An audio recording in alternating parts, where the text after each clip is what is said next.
semoga selalu dalam keadaan sehat walafiat, tetap semangat ya. Kembali berjumpa dengan kami, saya Hasbun Arif dan Bung Rocky Gerung dari Forum News Network. Bung Rocky, Presiden Prabowo seperti dikatakan oleh Menteri Hukum dan HAM akan memberikan amnesti ini ratusan ini ya kepada narapidana Undang-Undang ITE, kemudian gerakan Papua, kasus-kasus di Papua, dan juga narkoba. Banyak yang menyambut positif, terutama amnesti kepada mereka yang dipidana karena kritis kepada penguasa di era Jokowi. Ya, tentu itu berita bagus untuk para pengkritik pemerintah, karena keputusan atau pikiran utuh dari Presiden Prabowo menunjukkan bahwa dia tahu apa itu demokrasi itu. Dan hak pertama di dalam upaya untuk mewujudkan nilai-nilai sipil adalah dengan menghormati hak masyarakat sipil untuk memberi kritik, kan itu dalilnya tuh. Jadi kalau akan ada amnesti terhadap mereka yang di rejim pemerintahan Pak Jokowi dianggap sebagai tukang kritik atau dianggap sebagai penghina kekuasaan atau dianggap sebagai dengan mudah kita tahu bahwa anggapan-anggapan yang sebelumnya didelikkan sebagai kriminal oleh rejim Jokowi sekarang diubah atau dibatalkan sebetulnya dengan pemberian amnesti oleh Presiden Jokowi. Nah, Undang-Undang ITE itu juga seharusnya sekaligus dibatalkan karena itulah sumber dari waktu itu saya sebut kebanjinganan Presiden Jokowi itu, dan itu yang atau pemerintahan Jokowi. Jadi seharusnya kita mulai membaca Indonesia dari perspektif hak asasi manusia itu, dan itu menunjukkan koordinasi yang bagus antara Presiden, Menko Hukam, dan Menteri Hak Asasi Manusia, memungkinkan kita akhirnya paham bahwa ya demokrasi memang adalah justru kemampuan untuk mengolah perbedaan, dan perbedaan itu selalu terwujud dalam bentuk kritik. Jadi tentu Prabowo yang datang dari latar belakang militer justru paham tentang human rights, sementara rejim sebelumnya Presiden Jokowi itu betul-betul datang dari masyarakat sipil tetapi justru tidak paham tentang human rights. Nah, kontras-kontras ini yang boleh kita sebut sebagai jaminan, atau kita ingin dijaminkan bahwa ke depan semua hal yang menyangkut perselisihan di dalam wilayah politik itu tidak boleh dipidana. Kan politik memang dirancang untuk perbedaan pendapat, itu bukan untuk kesuksesan seseorang memenjarakan lawan politiknya. Itu saya kira poin plus dari pernyataan Presiden Jokowi. Presiden Prabowo tentu. Dengan langkah memberikan amnesti kepada mereka yang bersikap kritis kepada penguasa di era Jokowi, secara eksplisit kan berarti Prabowo memberi ruang kepada mereka yang juga mengkritisinya. Di samping tentu ini dia menunjukkan hal yang berbeda dengan Pak Jokowi. Harusnya ini tidak hanya berhenti kepada amnesti, tapi juga dilakukan revisi, bahkan menghapus undang-undang yang sering digunakan untuk menjerat mereka yang kritis pada penguasa. Ya, lalu apakah dengan demikian Presiden Prabowo membuka diri untuk dikritik? Ya, membuka diri atau tidak membuka diri, imperatif dari demokrasi artinya kritik. Jadi tetap kritik akan dilayangkan pada pemerintahan Presiden Prabowo. Kan itu dasar dari kehidupan atau konsekuensi dari kehidupan berdemokrasi. Jadi kalau banyak orang yang menganggap bahwa Jokowi gagal untuk mewujudkan demokrasi, memang gagal karena memenjarakan orang yang berbeda pandangan secara politik itu adalah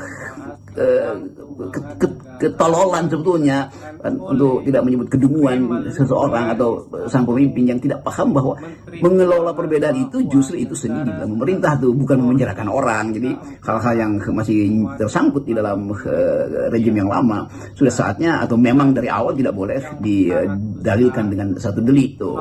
Dan KUHP kita justru harus diubah cara berpikirnya atau paradigmanya itu. Hal-hal yang menyangkut human rights harus didasarkan pertama-tama pada kehendak publik untuk melihat pemerintahan yang basisnya adalah perselisihan tetapi mampu untuk mengolahnya di dalam percakapan argumentatif. Jadi tidak perlu ada semacam sentimen dikirim pada mereka yang berbeda pandangan tuh. Nah, pemerintahan Presiden Prabowo juga akan diuji dengan cara itu. Kemampuan Prabowo untuk mengolah politik dalam maneuvering di DPR, kemampuan rejim ini atau pemerintahan baru ini untuk memahami bahwa akan banyak ada kritik masyarakat karena kesulitan ekonomi, karena pertentangan agraria, karena sebut aja hal-hal yang menyangkut kebebasan sipil, kemajuan di dalam demokrasi akan diukur berdasarkan penghargaan terhadap hal-hal itu. Jadi kita mesti lihat nanti apakah indeks demokrasi kita naik sedikit dibandingkan dengan indeks yang ditinggalkan oleh Jokowi yang buruk itu penanda bahwa masyarakat memberi dukungan secara masuk akal pada pemerintahan Presiden Prabowo. Kan itu kontrasnya mesti dilihat di situ. Jadi teruskan aja teman-teman yang beroposisi atau kelompok-kelompok yang menghendaki semacam kesimpulan dari pernyataan Prabowo bahwa akan ada amnesti terhadap sebut aja dalam tanda petik tahanan politik, dan itu sebetulnya terutama yang harus kita pahami itu bahwa ada yang diberi amnesti juga karena usia, karena penyakit, yaitu hal yang memang dasarnya adalah kemanusiaan. Tetapi delik politik tidak boleh ada lagi di dalam pemerintahan Presiden Prabowo ke depan. Bung Rocky, ini banyak sekali orang yang menangkap tone yang positif dari Anda ini terhadap komen-komen Anda ini terhadap Pak Prabowo. Banyak yang mempersoalkan mengapa kok ada standar yang berbeda yang Anda terapkan ini kepada Pak Jokowi dengan Pak Prabowo. Apa karena faktor kedekatan Anda dengan Pak Prabowo, atau setidaknya karena rumah Anda berdekatan dan bertetangga dengan Pak Prabowo? Banyak yang curiga loh ini. Ya memang banyak orang yang menganggap bahwa FNN atau Rocky Gerung terutama tidak memberi kritik pada Presiden Prabowo. Loh, dari awal kita kasih kritik. Sekali lagi kan kritik itu soal kebijakan tuh. Kenapa Rocky Gerung tidak kritik sekeras pada Pak Jokowi? Ya iya, tentu saja kan saya kritik karena Pak Jokowi berbohong di dalam IKN. Kan itu dasarnya. Apakah Prabowo berbohong dalam IKN? Ya kalau berbohong kita kritik juga kan. Kalau Presiden Prabowo tidak paham demokrasi, tentu kita kritik juga kan. Tetapi kita mesti kasih kritik secara wajar, itu dasarnya tuh. Kenapa saya nggak kritik Pak Prabowo? Ya karena nggak ada indikasi ijazahnya palsu, kan gampang aja kan. Apakah Prabowo misalnya mampu untuk menjaminkan bahwa ada kemakmuran? Ya kita tunggu sampai betul-betul gini rasio kita berubah tuh. Kita tunggu sampai ada hal yang memungkinkan kita dengan cara yang sama itu memberi kritik yang tajam, bahkan lebih tajam mungkin. Tetapi selama satu pemerintahan itu paham tentang nilai-nilai sipil, tidak mungkin kita memberi kritik pada orang yang paham nilai-nilai sipil. Dan pembuktian itu yang mulai diberikan oleh Prabowo, bahwa dia mengerti bahwa undang-undang ITE itu yang ditinggalkan oleh Jokowi adalah buruk.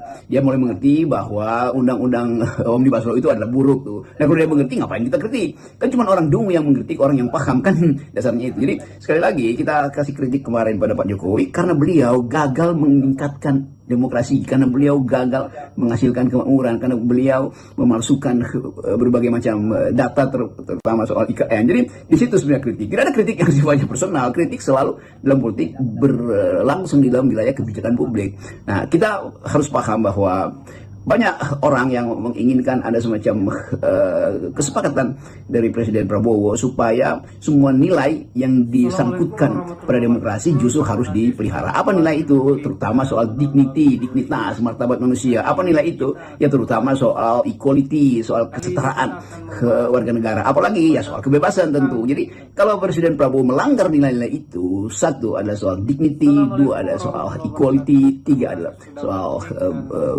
liberty, maka dia pasti akan dikritikkan. Jadi begitu cara mengkritik tuh.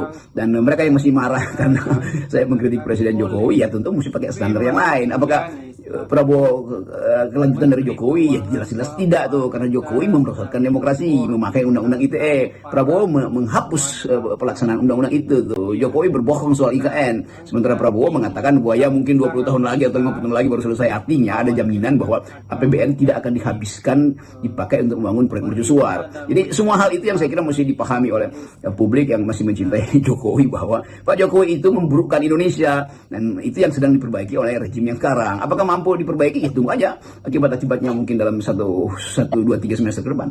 Balik lagi ke soal amnesti tadi, saya membaca komen dari Sahganda Nainggolan, sahabat kita ini ya, yang pernah mengalami dia mendekam di penjara di era Orde Baru dan juga di era Jokowi. Semuanya karena sikap kritis dia gitu ya. Nah, menurut Sahganda sebaiknya Pak Prabowo itu meniru langkah yang dilakukan oleh Pak Habibie setelah dilantik menjadi presiden. Kan selain demokratisasi yang dilakukan itu yang juga cukup fenomenal pada Pak Habibie, dia langsung membebaskan para tahanan politik. Padahal dia sendiri itu bagian dari Orde Baru. Ya betul, perbandingan dengan pemerintahan sebelumnya Orde Baru, bahwa Habibie justru yang membuat kontras dan membebaskan tahanan politik. Demikian juga setelah itu Gus Dur ikuti. Habibie yang memberi aturan baru bahwa pers itu boleh mengucapkan apa aja tuh. Dan Pak Habibie justru memberi tanda pertama bahwa kendati transisi ke arah reformasi itu dari otoritarianisme itu betul-betul harus dilakukan secara kualitatif, dan pembuktian itu yang dia tuntun dengan akibat bahwa dia merasa tidak perlu lagi dia dipilih kembali itu karena ada penolakan publik. Walaupun Habibie yang memulai demokrasi, tapi publik tetap menganggap bahwa Habibie itu bagian dari Orde Baru. Dan Pak Habibie dengan senang hati mengatakan, ya saya tidak perlu lagi dipilih karena saya memang tidak diterima karena masih ada bau-bau Orde Baru. Kan itu juga kematangan seseorang tuh yang berupaya untuk memperlihatkan bahwa Indonesia ini penuh dengan pengalaman sejarah, penghormatan terhadap nilai-nilai sipil tuh. Indonesia penuh dengan pengalaman sejarah, diperlukannya tradisi untuk berargumentasi. Jadi selama ada situasi berargumentasi, ya tidak diperlukan sebetulnya oposisi itu. Tetapi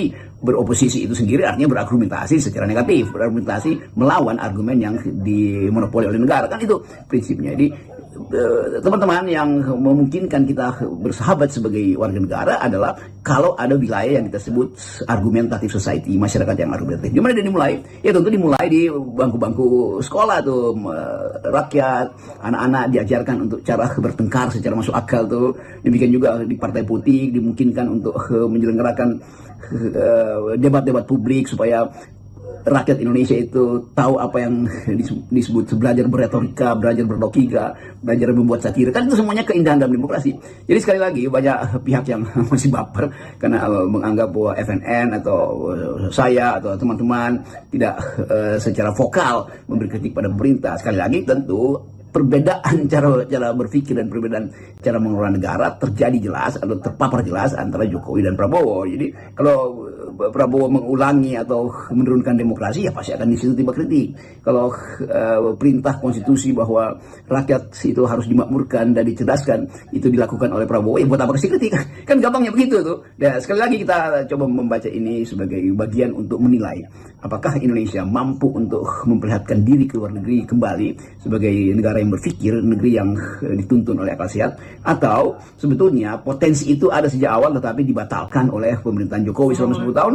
Kita terengah-engah untuk membela demokrasi. Jadi saat untuk kita tagih, dan bagus betul karena Prabowo sendiri yang mengucapkan amnesti diperlukan, tentu masukan dari Pak Pigai dan Pak Yusril atau kalau Menteri Kehakiman tentu dia hanya mencatat datanya. Jadi itulah yang kita maksudkan. Selamat memulai kembali tradisi berpikir secara argumen.